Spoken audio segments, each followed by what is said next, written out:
신중년을 50대, 60대 세대를 말하는데요. 이분들의 실태조사 속에 나타난 시사점을 살펴보고요.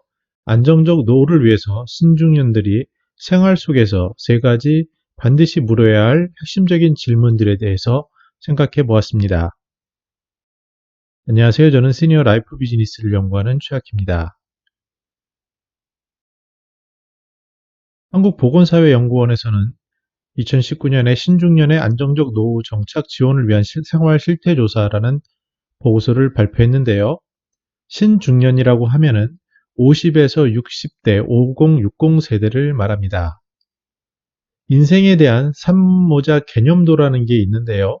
현실 세계에 굉장히 바탕을 둔 겁니다. 뭐냐면 주로 50세까지 주된 일자리에 일하게 되는데요.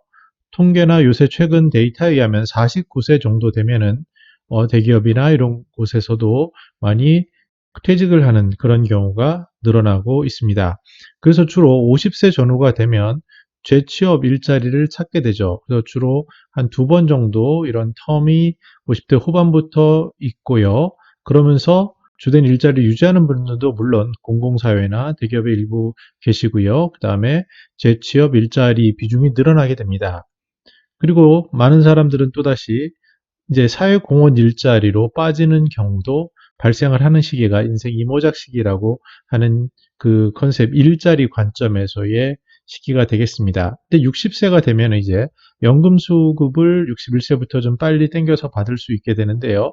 이 시기에는 점차 재취업 일자리도 줄어들게 되죠. 60이라는 한계가 주는 숫자가 크죠. 여전히 자기의 사업이나 일자리에서 자리를 지키시는 분들도 계시지만 비중으로 볼 때는 사회공헌 일자리, 특히 65세 이상부터는 노인 일자리 이런 식으로 일의 개념이 바뀌게 됩니다. 그래서 신중년이라는 것은 5060 세대에 대한 어떠한 정책적인 필요가 있어서 생겨난 그런 개념이라고 이해하면 될 것 같습니다. 이 실태조사라는 것은 실제로 생활의 태도에 대한 모든 것을 광범위하게 물어봅니다. 그래서 일반적인 상황이라든지 여러 가지 가치관, 상태 이런 것들을 물어보는데요. 이번 자료에서는 신중년들의 생활 속에서 어떤 질문을 해야 되고 현실 속에서 어떠한 현황이 있는지 그것을 중심으로 살펴보도록 하겠습니다. 먼저 건강에 대한 부분이 있는데요. 기본적으로 만성질환을 보유한 비율이 전체 40.8%입니다. 당연히 나이가 많아질수록 그 비율이 높아져서 65세 이상에서는 61% 정도 되고요. 70대 후반이 되면 뭐 거의 상당 부분이 만성질환은 기본적으로 보유하게 됩니다. 그 보유 비중도 나이에 따라서 조금 높아지는 것을 알 수가 있습니다.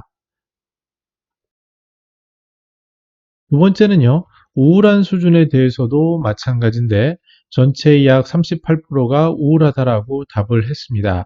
이것도 나이가 고령이 되면 조금 높아지는 그런 현상을 보여주는데요.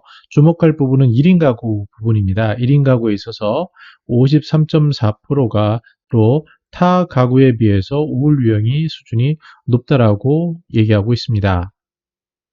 자, 그럼 이제 경제, 건강이 제일 중요하고, 그 다음에 이제 경제 부분인데, 경제에 대한 소득은 굉장히 높은 사람도 있고, 낮은 사람도 있고, 이 부분을 이해하기는 어렵습니다. 다만 중요한 것은 소비가 어떠냐에 대해서는 우리가 정확히 이해할 필요가 있어 보입니다. 그 많은 사람들은 뭐 월천 소득인 분들이 1,000만 원 가지고도 부족한 경우도 흔히 볼 수 있습니다. 물론 딴 나라 얘기 같지만 실제로 쓰다 보면 생활에 버는 것만큼 쓰기 때문에 이런 현상들이 일어나는데요.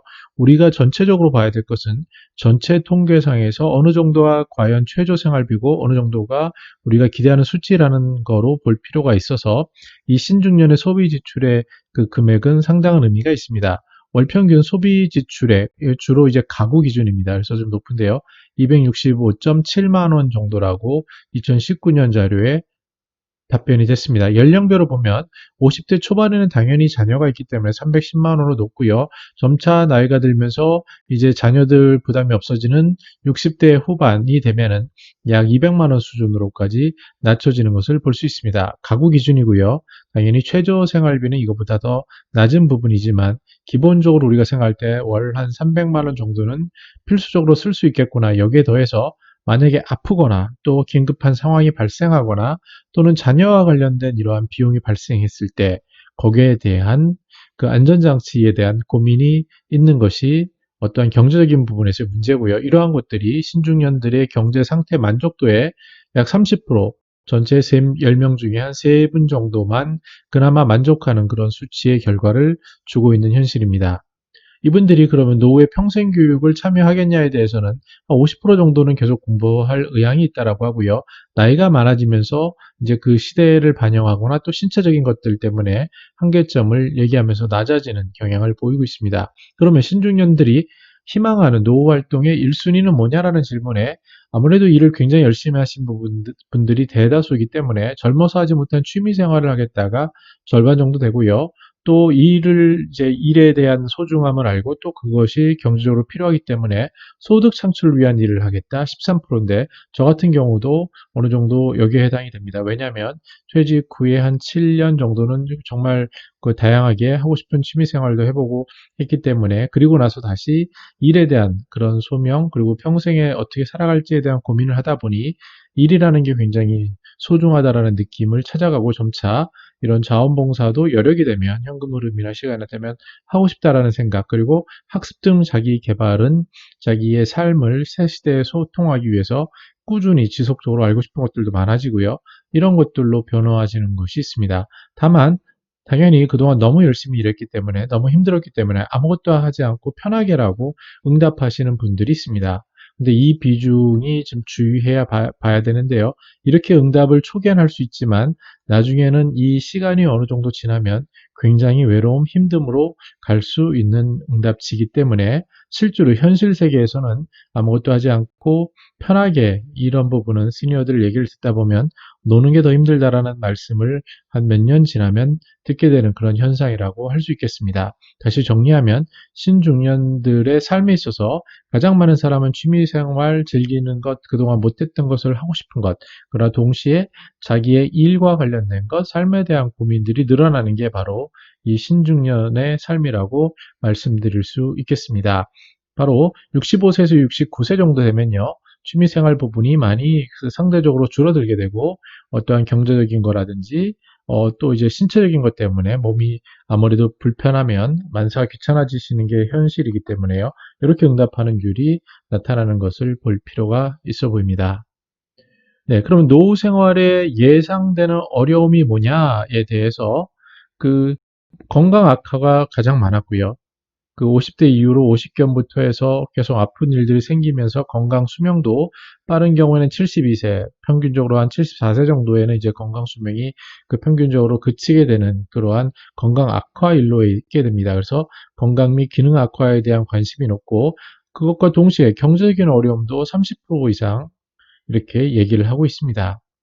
그리고 최근의 관심사는 본인의 건강과 이제 자녀의 취업 및 결혼, 그리고 이런 자녀와 관련된 것들이 높은 것을 알 수 있겠습니다. 그럼 노후 만족이 있어서 중요한 1순위는 뭐냐라는 질문을 보면요. 첫 번째는 건강을 얘기합니다. 이게 젊은 분들은 이해하기 어려운 부분인데 실제로 몸이 이제 하나씩 고장이 나고 불편함을 느끼게 되면은 이것이 얼마나 소중한지를 알게 되는 것 같습니다. 그래서 나이가 많아질수록 그 비율은 높아지고요. 60세 이상이 되면은 이제 주된 대화나 이런 것들이 건강에 대한 것들임을 알 수 있고 아침에도 산책하는 데 보시면 그 어르신들 경우에 상당히 많은 부분 시간도 보낼 수 있고 건강도 챙기고 또 거기서 소통도 할 수 있는 그런 활동에 대한 비중이 높아지는 것을 우리는 눈여겨볼 필요가 있습니다. 반면 경제적인 안정과 여유라는 부분은 나이가 들수록 줄어드는데 이것은 현실적인 제약 요인이 많이 작동을 합니다. 실질적으로 벌 수 있는 수단이 많이 줄어드는 게 있고요.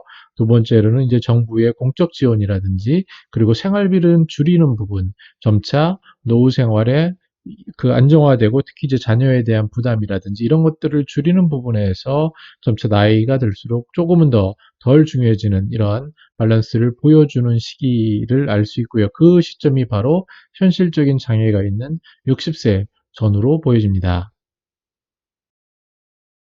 네, 신중년의 그 인구 비중은 그 점차 높아지고 약 전체 약 30%, 현재 시점에서는 약 30% 정도를 이렇게 차지한다라고 보여지는데요.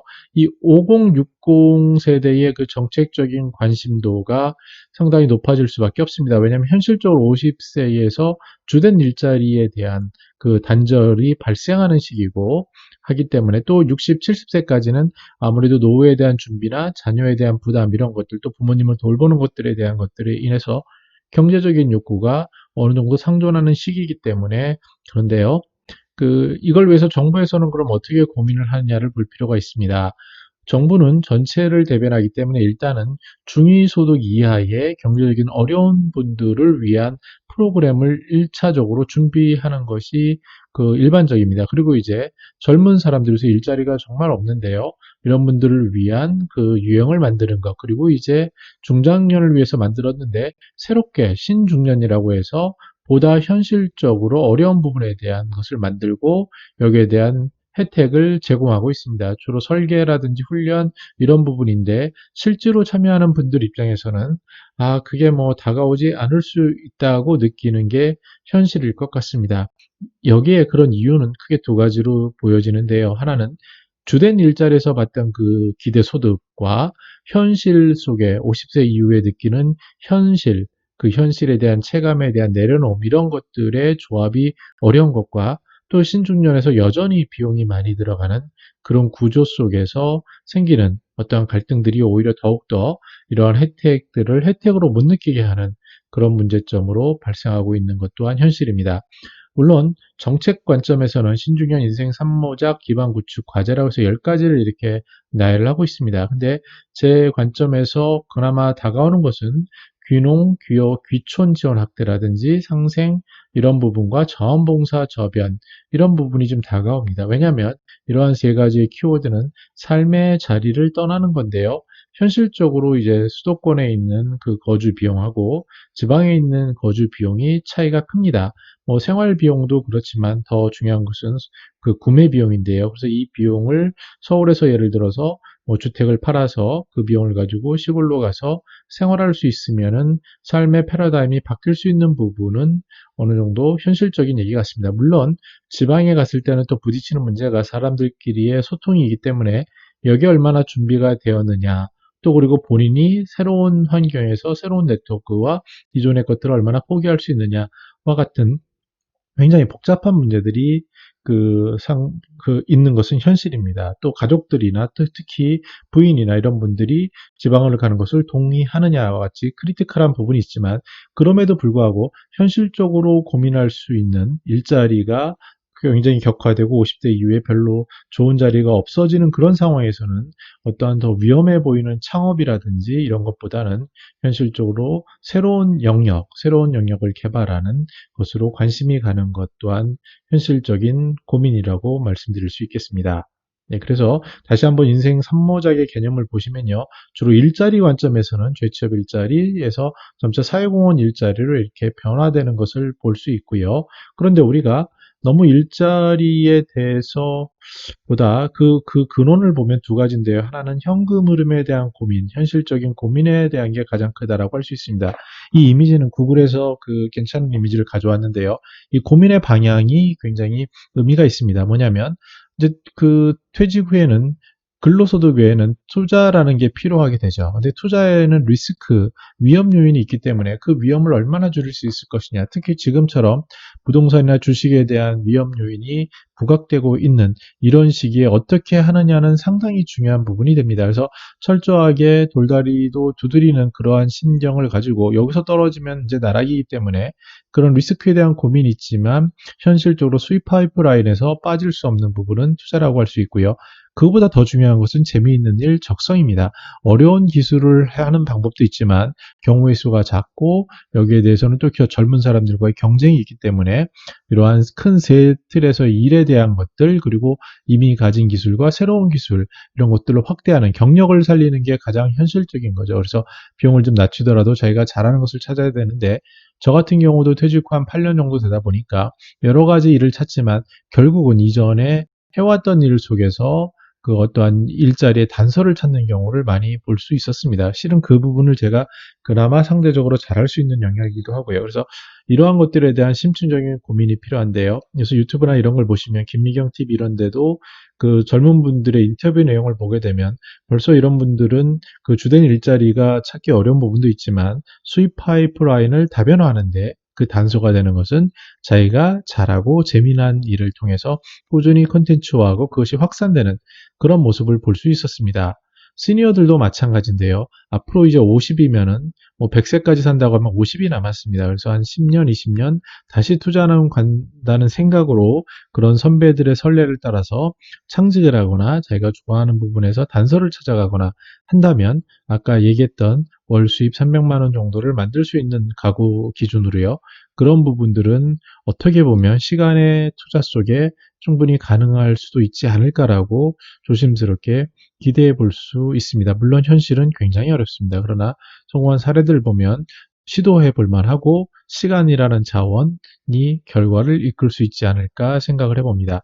또한 두 번째로는 이제 현금 흐름을 가계부를 봐야 되는데요.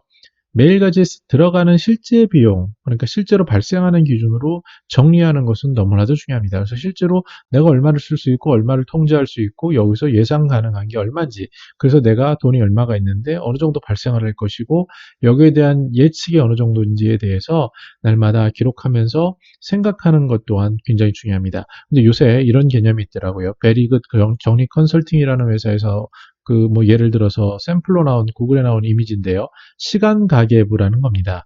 그래서 자기의 시간에 대해서 기록을 하고 평가를 하는 건데 이것이 어떤 의미가 있냐면 시니어들에게 굉장히 무료해질 수 있고 단조롭고 의미 부여가 안 될 수 있습니다. 특히 이러한 포트폴리오를 구성하는 데 있어서 앞에서 말씀드린 어떠한 이러한 현금 흐름을 만든다거나 이런 활동들에 대해서 자기가 기록을 하고 정리하는 것들은 상당히 짧게 볼 때는 별거 아닌 것 같지만 좀 긴 호흡으로 보면은 상당한 결실로 이어지는 것들임을 우리는 삶을 통해서 알 수 있었습니다. 정리해 보겠습니다. 신중년 실태로 본 시니어 라이프 시사점 첫 번째는요. 우리가 통제 가능한 일에 집중을 해야 하는 겁니다.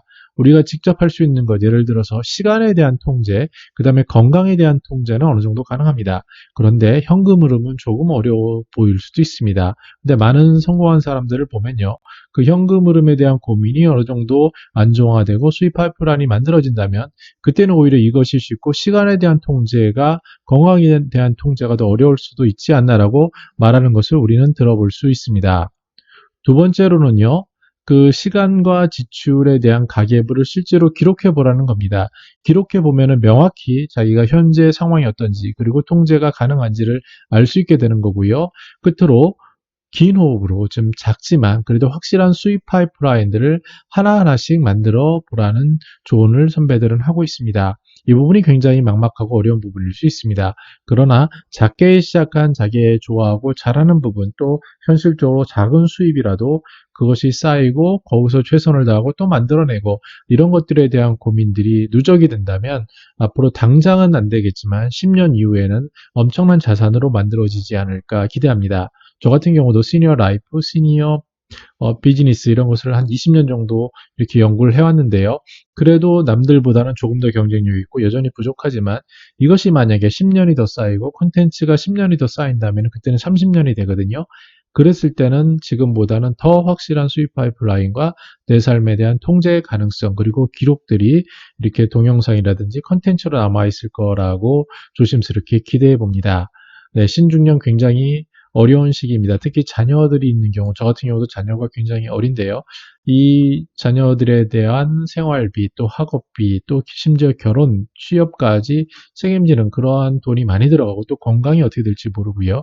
이러한 것들에 대해서 고민들이 많은 시기인데 조금은 긴 호흡으로 그리고 리스크를 줄이면서 철저하게 통제 가능한 것부터 작게 기록하고 특히 비대면으로 굉장히 자영업자라든지 저 같은 프리랜서들은 어려움을 겪을 수 있는데요. 이럴 때일수록 더욱더 생활시간표, 시간시간표를 작성하면서 생각하는 부분들 작지만 확실한 것들을 하나하나 다지는 그러한 기회가 되면 어떨까 생각해 봅니다. 네, 여러분들께 신중년 그 실태조사 보고서를 검색하셔서 그걸 한번 읽어보시고 남들은 어떤지, 객관적으로 어떤지 이런 것들을 파악하는 것은 시니어 라이프를 준비하고 살아가는데 어떠한 지침이 될 수 있다라고 생각이 듭니다. 저는 더 나은 시니어 삶 공동체를 연구합니다. 감사합니다.